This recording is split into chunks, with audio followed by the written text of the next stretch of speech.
할렐루야. 우리 좌우로 한번 인사하시겠습니다. 한 주간 다들 별거 없이 썼습니까? 평안했습니까?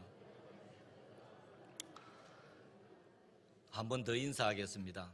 지난주보다 얼굴이 더 좋습니다.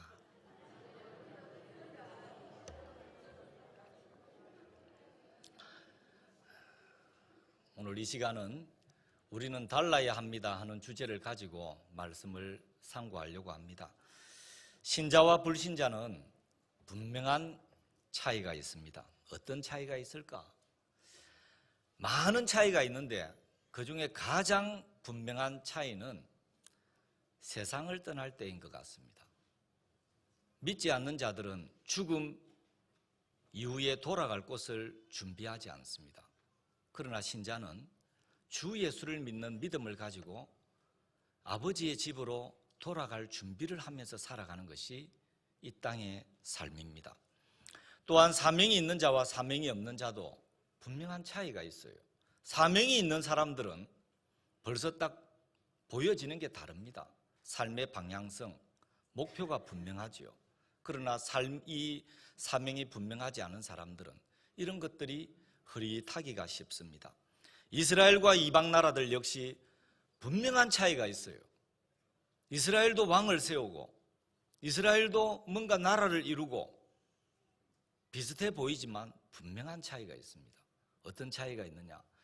이스라엘의 왕은 사람이 세우는 것이 아니라 하나님이 세운다 하는 부분에서 분명히 차이가 있습니다. 이스라엘의 왕이 되기 위해서는 기름 부음이 필요합니다.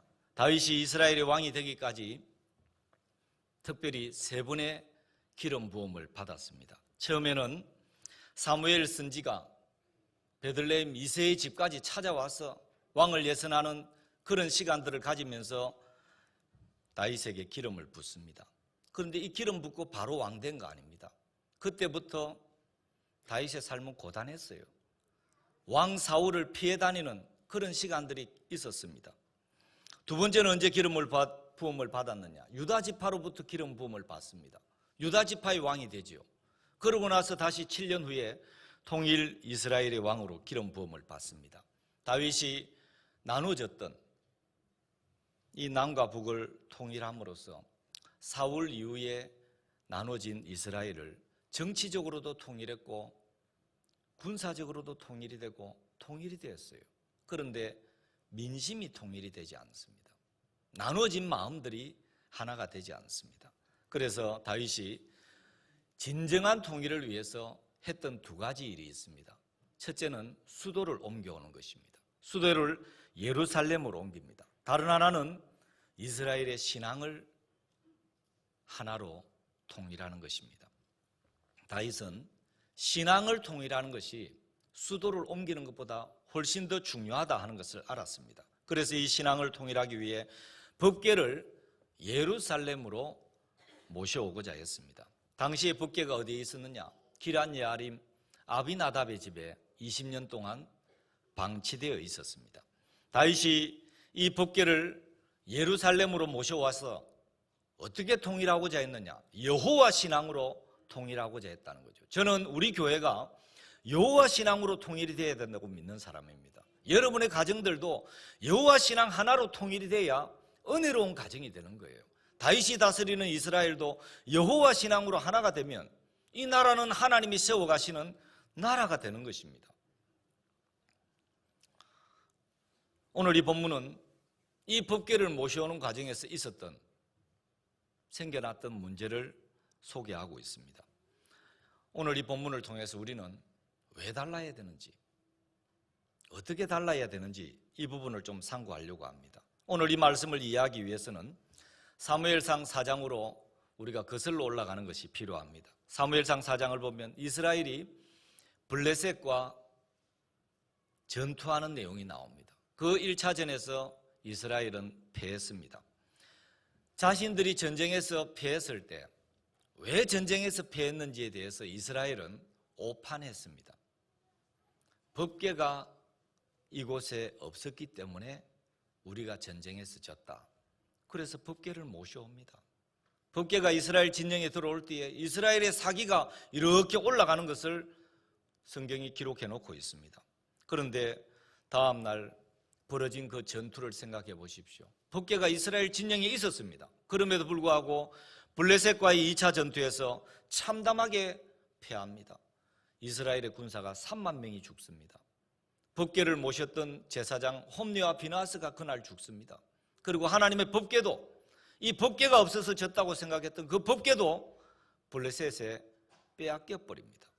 이 법궤가 빼앗겨서 블레셋 땅에 7달 있었다. 성경이 그렇게 말씀합니다. 7달 있는 동안 법궤가 한 곳에 머물러 있었던 게 아니에요. 블레셋의 도시들을 옮겨 다니게 되는데 법궤가 머물렀던 도시들마다 하나님이 내리시는 재앙을 받게 됩니다. 이 블레셋의 백성들이 그 독한 종기 재앙 때문에 못 살겠다고, 힘들어서 못 살겠다고, 괴롭다고 아우성을 쳤습니다. 블레셋의 방백들이 모여서 하나님의 궤를 다시 이스라엘로 돌려보내는 것을 의논합니다. 7달 만에 이 법궤가 이스라엘로 돌아왔습니다.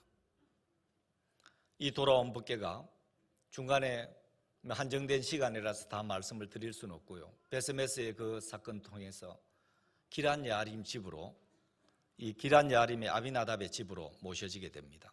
왕이 되었던 다윗은 기란 야림에 있던 이 법궤를 생각했습니다. 법궤를 예루살렘에 모셔야 되는데 오늘 이 법궤가 너무나 외딴 곳에, 그런 곳에 사람들 속에서 잊혀져서 그렇게 모셔져 있구나. 이게 늘 마음에 걸렸습니다. 다윗이 법궤를 모셔오려고 새 수레를 준비하고 우리식으로 하면 찬양대도 조직하고 정말 뽀대나게 기란 야림으로 내려갔습니다. 법궤를 수레에 싣고 예루살렘으로 출발합니다. 순조로웠어요. 그런데 오늘 성경은 낙원의 타작마당에 이르러서 법궤를 실었던 소들이 갑자기 뛰기 시작합니다. 법궤가 떨어질 것 같아요. 그래서 법궤를 모셨던 두 사람, 아효와 우사, 이 우사가 옆에 있었기 때문에 법궤 떨어지지 말라고 잠시 붙들었습니다. 6절 말씀입니다. 그들이 낙원의 타작마당에 이르러서는 소들이 뛰므로 우사가 손을 들어 하나님의 궤를 붙들었더니 하나님께서 그 자리에서 진노하셨어요. 우사를 치심으로 우사가 그 자리에서 죽습니다. 이 모습을 보고 성경은 뭐라고 기록을 해놨느냐? 다윗이 두려워했다 그렇게 말씀합니다. 법궤를 그날 모셔오지 못하고 법궤를 오벳 에돔의 집으로 잠시 그렇게 모셔가도록 했습니다. 이 일로 인해서 법궤를 모셔오고자 하는 다윗의 계획은 실패했습니다. 왜 이런 불상사가, 이 귀한 마음을 먹었는데 왜 이런 불상사가 생겼을까? 다윗이 법궤를 모셔오는 일에 왜 실패를 했을까? 여러분, 왜 실패했습니까?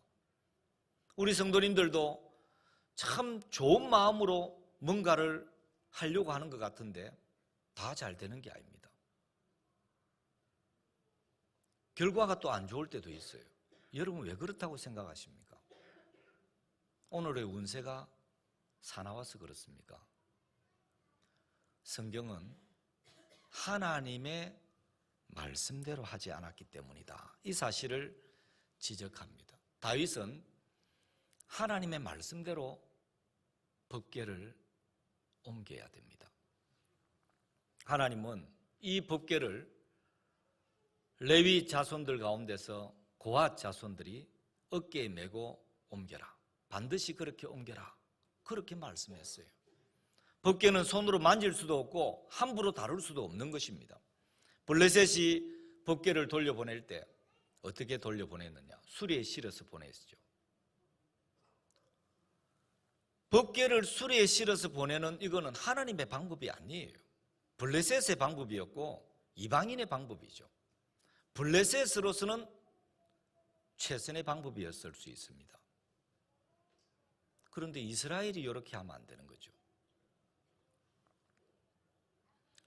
다윗은 법궤를 모셔오고자 하는 그 마음은 하나님이 귀하게 받으셨어요. 그런데 모셔오는 과정은 하나님의 말씀과는 많이 달랐습니다. 이런 부분들이 오늘 설교의 주제를 우리는 달라야 됩니다. 우리가 하나님의 사람으로 살려고 하는 그런 마음 중심은 하나님이 다 보고 계십니다. 그런데 별로 다르게 살지 않는, 과정이 그렇지 못한 우리의 모습들이 참 너무 많구나 하는 것을 봅니다.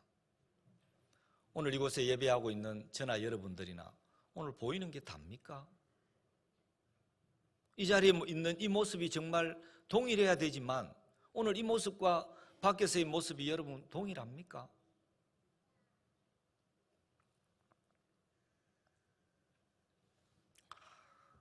다윗은 하나님의 괴를 수레에 실으면 안 됩니다. 말씀대로 옮기는 것이 필요했습니다. 그런데 그렇게 하지 않았더라 하는 것입니다. 그 결과 우사라는 한 사람이 그날 그 자리에서 죽게 되고 법궤는 예루살렘으로 오지 못했습니다. 예루살렘으로 모셔오기 위해서 많은 사람들과 함께 그렇게 내려갔던 그 자리에서 그냥 올라와야만 했습니다. 이 같은 사실이 우리에게 주는 교훈이 뭐냐?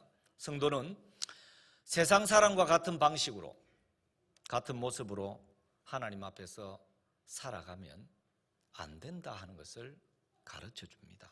구약의 이스라엘과 같은 위치에 있는 사람들이 오늘날 믿는다고 말하는 성도들이다 하는 것입니다. 하나님께서 많은 나라들, 많은 민족들 가운데서 왜 이스라엘을 택했느냐? 하나님의 말씀이 다른 민족보다 수요가 많았기 때문이 아니라겠어요. 더 적었고 더 약했기 때문에 내가 너를 택했다. 오늘 하나님께서 우리들을 믿는 자로 부르시고 택하신 것이 우리가 가지고 있는 세상의 조건들 때문입니까? 그런 것 때문이 아니기 때문에 어깨에 힘을 빼야 됩니다. 하나님이 우리를 부르신 모습들이 그런 거 가지고 부른 거 아니에요. 오늘 이 말씀과 같이 약하기 때문에, 보잘것없는 인생들이기 때문에 하나님이 우리를 불러서 자녀 삼게 했건만 그 하나님의 그런 은혜는 온데간데 없고 내 식대로 내 방법대로 예수를 믿겠다 하는 것은 이건 하나님이 원하시는 모습이 아니다 하는 것입니다. 여러분, 하나님의 택하심은요 그냥 은혜입니다. 은혜. 이걸 간과해버리면 안 됩니다.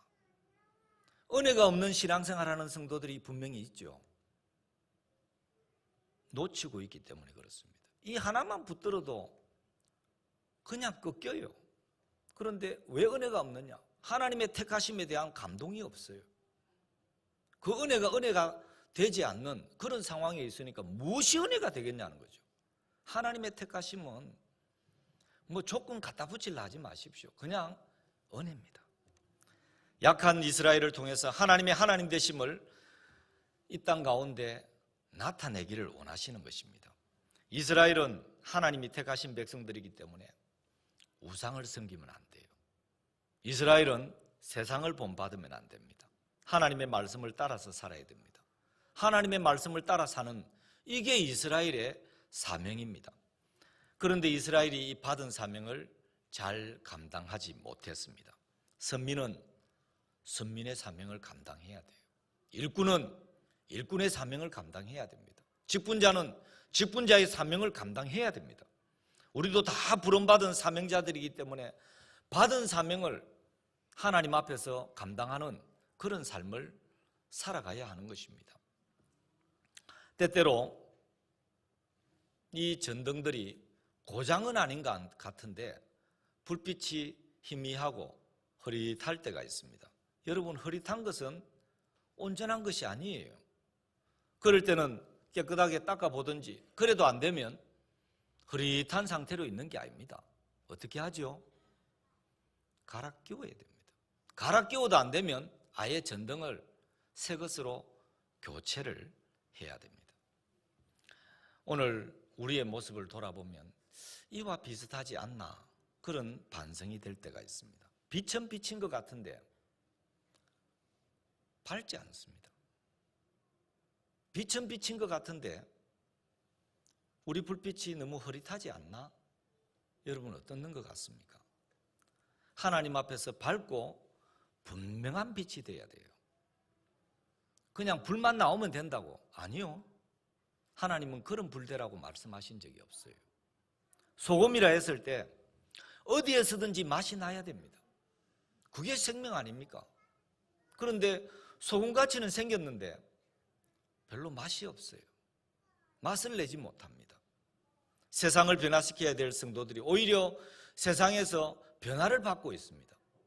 이런 모습은 하나님의 사람들이 살아가야 될 모습은 아닙니다.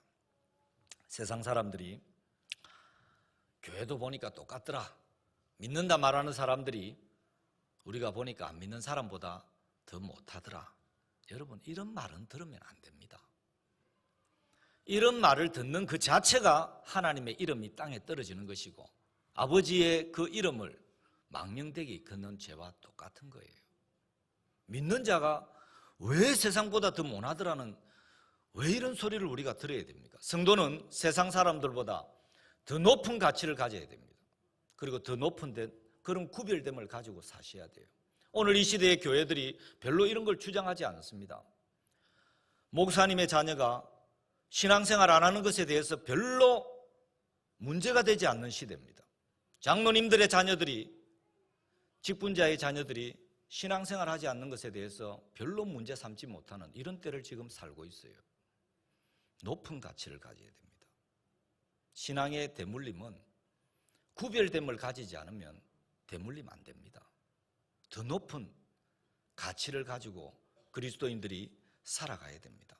세상의 방식으로, 세상 사람과 비슷한 그런 모습으로 사는 것은 하나님이 원하시는 모습이 아니다 하는 것입니다. 여러분 생각해 보십시오. 이 코로나 팬데믹 기간을 지나오면서 교회는 세상 사람들과 타종교에 비해서 더 엄격한 잣대로 검증을 받았던 부분이 분명히 있습니다. 여러분, 이걸 나쁘게 생각할 건 아니에요. 그래도 교회를 다르게 바라본다는 것이 그나마 희망적이다, 저는 그렇게 봅니다. 이 코로나를 거치면서 세상 사람들이 교회와 믿는 자들을 향해서 좋지 않은 정서를 가지고 있다는 것도 확인할 수 있었습니다. 그렇다고 해서 그 세상 사람들의 시각이 잘못됐다, 그들의 시각일 뿐이다, 여러분 그렇게 말하고 지나가면 되겠습니까? 그보다 내가 세상의 소금으로, 세상의 빛으로서의 삶을 우리가 잘 살아내지 못했구나, 이런 반성이 있어야 되지 않겠습니까? 어떻게 하면 우리가 세상의 소금으로, 세상의 빛으로 그렇게 하나님이 내게 맡기신 그 사명을 쫓아서 살아갈 수 있을까? 끊임없이 고민하는 것이 필요해요. 오래 다닌 성도들이, 직분자들이 이런 신앙에 고민 없이 그렇게 예수를 믿으면 그게 믿는 게 아닙니다. 뭐 해도 뭐 한 게 아니라는 말이 있는 것처럼 믿어도 믿는 게 아닙니다. 우리는 분명한 구원의 확신을 가져야 됩니다. 성도는 적어도 세상에서 비난받는 삶, 욕을 먹는 삶을 살면 안 됩니다. 일부 교회와 성도들 때문에 그런 모습들이 있으면 어떤 식이 되느냐 하면, 교회는, 기독교는, 예수제인은 잘못은 그 한 사람이 했는데 도매금으로 가버립니다.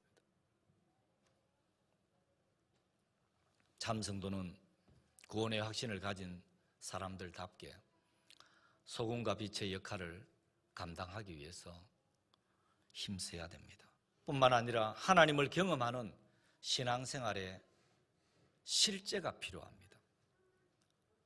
신앙생활하면서 여러분들이 예배를 드리고 기도회에 나와서 기도를 하고 그 속에서 성령의 역사, 하나님의 은혜, 이런 실제를 경험해야 돼요. 나와 있는데 이런 것을 경험하지 못하는 사람들은 점점 식어지는 신앙생활을 하는 거예요. 분명히 그런 은혜가 있거든요. 여러분의 가정들 속에서도 내 자녀들 볼 때에 신앙생활의 실제가 이런 것이라는 것을 보여주는 신앙생활을 해야 됩니다. 벽에다가 화석처럼 박혀있는 그림과 같은 그런 신앙생활이 아니라 살아 움직이는 신앙생활의 실제를 보여주는 것이, 그게 내 자녀를 신앙으로 양육하는 것입니다. 말씀대로 살기 위해서 우리가 다 부족한 부분들이 많지만 몸부림이 필요하죠. 발버둥이 필요합니다. 우리가 천국을 가면 하나님께서 뭘 물으실까 생각을 해봅니다. 목사인 저에게 너는 얼마나 큰 교회를 맡았느냐? 하나님 이런 거 안 물어보실 것 같아요. 우리 성도님들에게 너 좀 성경 좀 많이 아나? 많이 읽었나? 세상 지식이 좀 좋은 그런 학교들 나왔나? 이런 거 안 물어보실 것 같아요. 우리는 그런 것 때문에 울고 웃고 세상에서 그런 것 때문에 잠 못 이루는 시간들도 많았는데 하나님은 별로 그런 거 안 물어보실 것 같습니다. 배움이 길든지 짧든지 성경을 많이 알든지 모르든지 너가 알고 믿는 그 말씀대로 살려고 너가 얼마나 발부둥을 치고 신앙의 몸부림을 가졌느냐, 그런 흔적들, 하나님 말씀대로 살려고 했던 그 중심들을 하나님 보실 것 같습니다. 성도님들이 그런 자세로 살면은 세상에서 연산중앙교회 성도들은 적어도 욕을 먹지는 않을 것 같습니다. 믿는 사람이 분명히 다르네, 이런 인정을 분명히 받으실 것 같습니다. 하나님의 방법이 아닌 내 방법대로 여러분 살아가는 게 그게 여러분 성공입니까?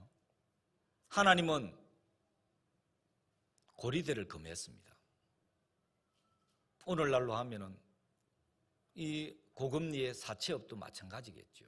돈놀이 하는 거 하나님 금했습니다. 그런데 어려운 때에 그런 걸 통해서 더 부자가 되면 그게 진정한 부자냐? 좀 남을 속이고 사기를 쳐서라도 크게 한탕해서 좀 잘 되면 그게 부자냐? 적어도 우리 교회 속에 이런 것 가지고 자랑하지는 마십시오. 그 교회 망하게 하는 길입니다. 그러면 믿음 약한 사람들이 그래 저래 하면 되네 이래 되지 않겠어요? 온갖 편법과 탈법으로 뭔가를 이뤄내면 그게 성공입니까? 이런 게 성공이 될 수가 없어요. 세상 사람들은 박수를 치면서 성공이라고 말할지 모르지만 그 세상 사람들의 박수와 환호보다 우리가 더 유념해야 될 것이 하나님 한 분의 판단 아닙니까? 하나님은 아니라고 말씀하는 거죠. 쌀가게를 운영하는 김 집사가 있었습니다.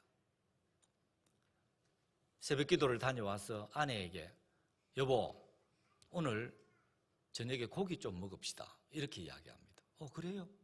그런데 최 집사 집에 가지 마 이렇게 이야기합니다. 부인이 왜요? 최 집사님이 얼마나 잘해주시는데 그래도 가지 마, 오늘은 가지 마 이렇게 이야기했어요.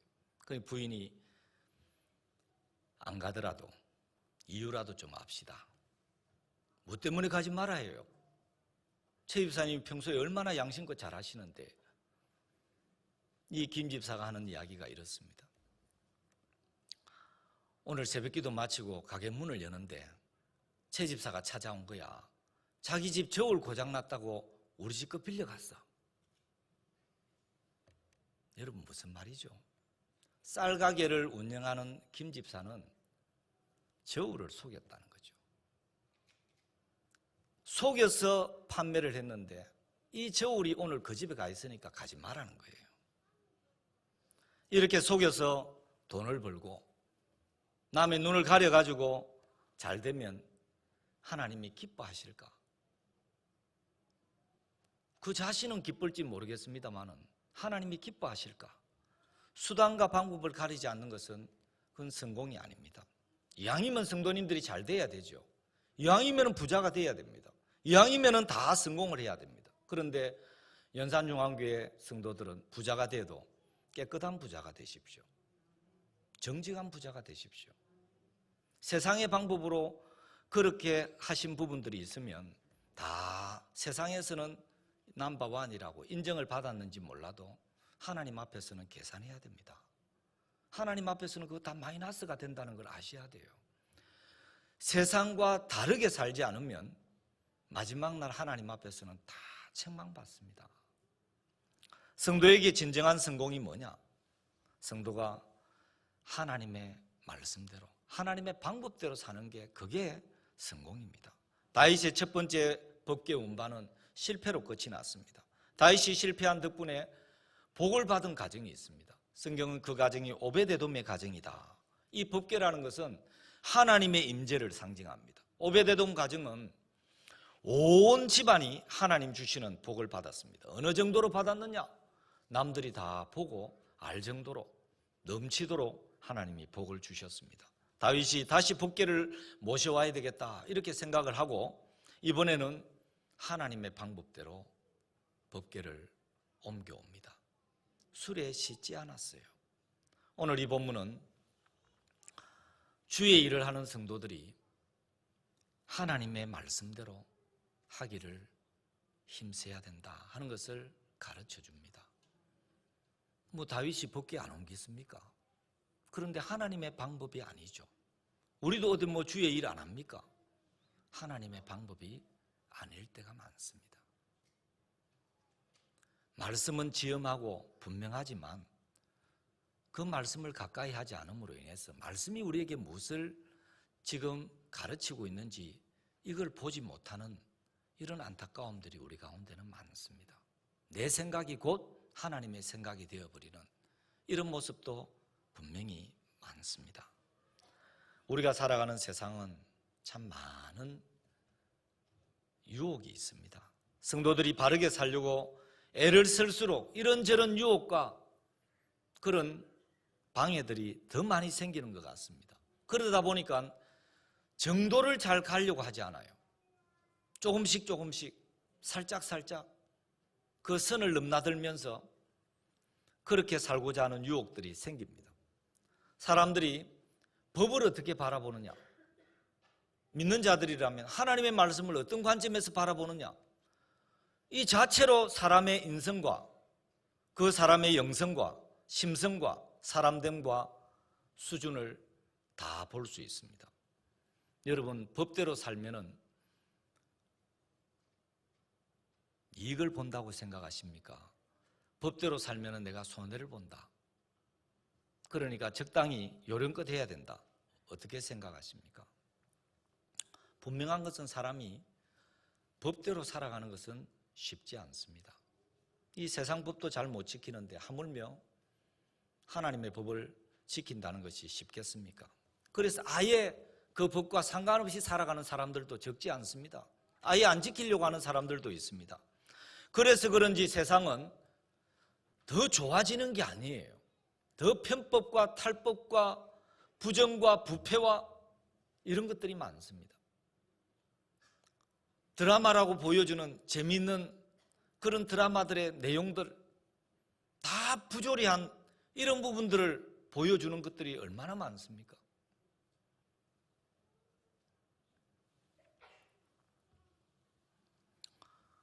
하나님의 말씀대로 살려고 합니다. 이렇게 말하는 사람들은 어딘가 좀 모르게 좀 부족해 보입니다. 앞뒤가 꽉 막힌 그런 사람처럼 보일 때도 있습니다. 세상 사람들은 이런 사람들을 저 바보 같은 거 저래 살면 손해보는데 이렇게 말할 때도 있습니다. 그런데 하나님은 하나님 앞에서 그렇게 스스로 바보가 되기를 원하는 사람을 찾는다는 거 여러분 아십니까? 저나 여러분들이나 하나님께서 우리의 뒤를 한번 쭉 다 이렇게 조사를 하셔가지고 내놓으면 떳떳할 수 있는 사람이 있습니까? 이전에 4대강 사업을 할 때에 제 고향 지역에서 참 우스운 일들이 많았습니다. 믿는 사람들이 부정과 부패와 편법을 썼던 내용들이 그때 당시에 많은 믿는 자들도 그 일을 했어요. 그런데 하지 않았던 믿는 자들도 있었죠. 그렇게 편법 안 쓰는 사람을 보고 바보라 했습니다. 그런데 세상이 그렇게 호락호락하지 않습니다. 다 정부는 항공 촬영을 다 한 거죠. 편법을 썼던 믿는 사람들이 줄줄이 경찰로, 검찰로 불려가기 시작합니다. 무슨 꼴입니까? 그런 걸 안 해도 먹고 살 수 있는 사람들이 더 편법을 쓰는 거죠. 결국은 자기가 부당하게 취했던 것보다 더 많이 다 토해냅니다.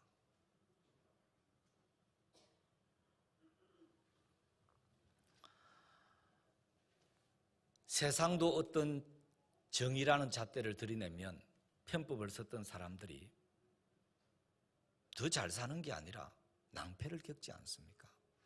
그런데 그 세상의 정의의 잣대보다 하나님의 잣대가 뭐합니까? 하나님의 잣대는 더 엄격해요. 왜 우리 믿는 자들이 그 하나님의 그 정의라는 것을, 하나님의 잣대를, 하나님의 기준을 너무 우습게 여기고 신앙생활을 할까?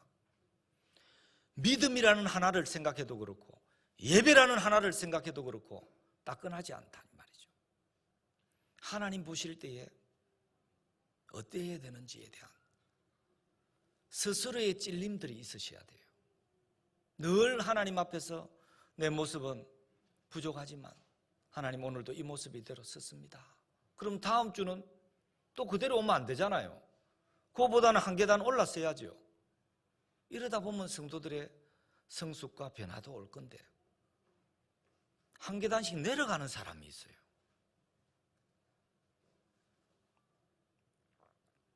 믿음으로 살았던 사람들 세상과 타협하지 않았습니다. 대세를 따르지 않았어요. 하나님의 말씀대로 살고자 힘썼습니다.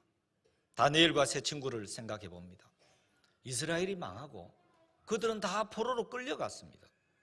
그들의 신분은 포로예요. 왕이 만든 금시상에게 다 절합니다. 나팔소리 울리면 다 절하는데 그들은 엎드리지 않습니다. 여러분 한 번쯤 엎드릴 수 있지 않습니까? 그런데 그들은 그 한 번도 타협하지 않았습니다. 그러면 그렇게 신앙을 지킨 결과가 좋았느냐? 잘 됐습니까? 평일보다 7배나 더 뜨거운 풀무불에 그들은 던져졌습니다. 나중에 다니엘은 한 달 동안 기도하면 안 된다. 이 조서가 내려진 걸 알았어요. 궁에 있는 이 다니엘이 모를 리가 있습니까? 그런데 그 다니엘이 기도했습니다. 기도한 것 때문에 사자굴에도 던져졌습니다. 그런데 이게 끝이 아니죠. 반전이 있었습니다. 다니엘의 세 친구 사드락, 메삭, 아벳느고가 풀무불에서 건짐을 받고 바벨론 각도에 아주 고위 관리로 세워지죠. 다니엘도 사자굴에서 건짐을 받습니다. 왕의 신임을 받습니다. 그 큰 제국의 총리가 되는 그런 다니엘의 모습을 우리가 알고 있습니다. 하나님은 이렇게 살아가는 믿음의 사람들을 내버려 두지 않습니다. 믿음으로 살면 분명히 일시적으로는 손해봅니다. 우리의 계산기로 두드리면 분명히 좀 뭔가 보여지는 것을 포기해야 될 게 많습니다. 사람들이 바보 같다고 그렇게 비웃을 수도 있고 조롱도 받을 수 있고 고난도 받을 수 있습니다. 그런데 끝까지 하나님을 붙드는 사람들은 하나님이 인정해 주십니다. 여러분, 하나님이 인정하시는 그 사람이 진정한 승리자가 되는 줄로 믿습니다. 세상의 인정도 필요하지요. 그러나 하나님의 인정이 가장 중요한 인정이라는 것을 아셔야 됩니다. 오늘 저와 여러분들이 신앙인으로서 하나님을 예배하는 자로서 하나님이 인정할 수 있는 그런 예배자, 그런 신앙자가 되면 이보다 더 귀한 하나님의 이 이상의 인정이 없다 하는 것입니다. 오늘 이 본문이 우리에게 주는 교훈은 분명합니다. 이 시대를 핑계거리로 삼지 마라. 환경을 탓하지 말라는 것입니다. 세상의 흐름이 어떻든지 간에 성도는 하나님의 말씀대로 살아라. 성도는 하나님의 방법대로 살기를 힘쓰라. 그렇게 말씀합니다. 믿는 자들이 세상 사람과 뭐가 달라도 다르게 살기를 힘써야 됩니다. 우리는 세상 사람과 같은 방식으로 살지 않겠습니다. 하나님 말씀대로 살겠습니다. 하나님의 뜻대로 살아보겠습니다. 이렇게 다짐하고 이렇게 결단하고 고백해야 됩니다. 다윗이 세상의 방법으로 법궤를 운반하고자 했을 때는 실패했습니다. 좋은 마음으로 했던 것이지만 실패했습니다. 그러나 하나님의 방법대로 하나님의 말씀대로 옮겼을 때에 그날 법궤를 예루살렘으로 모셔올 수 있었습니다. 여러분, 이처럼 우리도 세상의 방법들, 세상 사람들의 방법이 아닌 하나님의 방법으로 살기를 힘써야 되겠습니다. 하나님의 방법이 뭡니까? 하나님 말씀대로 사는 거예요. 우리가 아는, 우리가 믿는 그 말씀대로 사는 거예요. 오늘 우리의 삶이 그 하나님의 말씀과 일치되기를 힘써 보는 것입니다. 세상과 다르게, 세상과 구별되게 살아가기를 힘쓰고 그 세상과 타협하지 않고 하나님의 말씀을 붙들고 오늘 하루도 남은 날들도 믿음으로 더 살아가기를 힘쓰는 그런 우리 연산중앙의 가족들이 다 될 수 있기를 축원합니다. 하나님 은혜를 감사합니다. 많은 사람들 가운데서 더 낫지 못했고 더 뛰어나지 못했고 더 잘난 것이 없었지만 하나님은 만세전에 우리를 예정하셨고 연약한 우리들을 부르셔서 하나님의 자녀 삼아주셨습니다. 하나님의 말씀대로 하나님의 방법대로 하나님의 뜻대로 살기를 원하시는 하나님, 오늘 우리 속에는 너무 세상의 것들이 많이 들어와 있습니다. 왜곡된 것들도 많습니다. 하나님을 바라보는 시선이 왜곡되지 말게 하시고 주님이 내게 명하신 그 말씀, 그 사명들 하나하나 이루어갈 때 하나님의 말씀대로 그렇게 행할 수 있도록 오늘도 그렇게 살아낼 수 있는 그런 힘을, 은혜를 하나님께서 우리에게 허락하여 주옵소서. 이번 한 주간도 많은 유혹들이 있을 것 같습니다. 이겨낼 수 있도록 세상과 타협하지 않는 정직한 그리스도인들이 되게 해 주옵소서. 예수님의 이름으로 기도합니다. 아멘.